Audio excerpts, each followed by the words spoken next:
Camera নিয়ে বেরিয়ে পড়েছি এমন একটা জায়গায়, সেই জায়গাটার নাম এখানে বলছি না। এই যেই জায়গাটার ওপর দিয়ে এখন যাচ্ছি, তোমরা সবাই আশা করি রাস্তাটা চিনতে পেরেছো।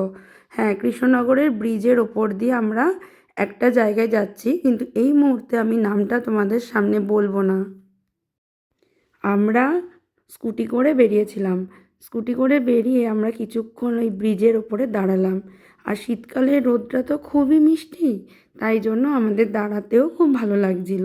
আর ওকে আমি বললাম একটু দাঁড়াও, তারপরে যাব।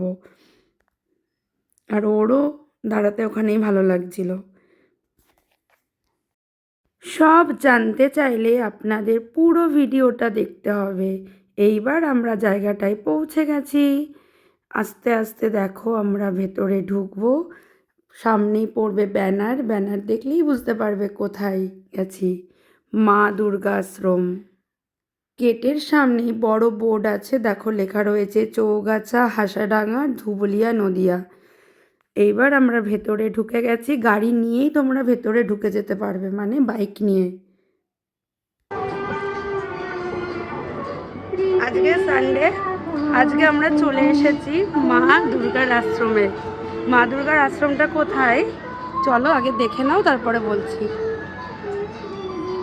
পাশে দেখো এই বিলটা আছে, বিলটা একটু দেখাও।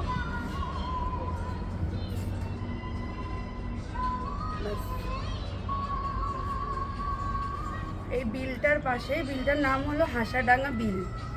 এই বিলের পাশেই হচ্ছে দুর্গা মন্দিরটা রয়েছে।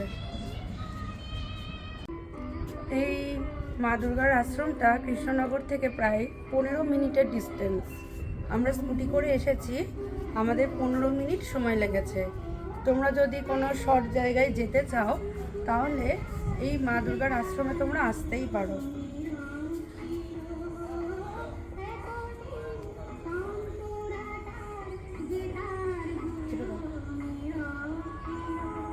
মা দুর্গার আশ্রমে শিব ঠাকুর থাকবে না, এটা তো হয় না। শিব ঠাকুরটাকে দেখিয়ে দাও।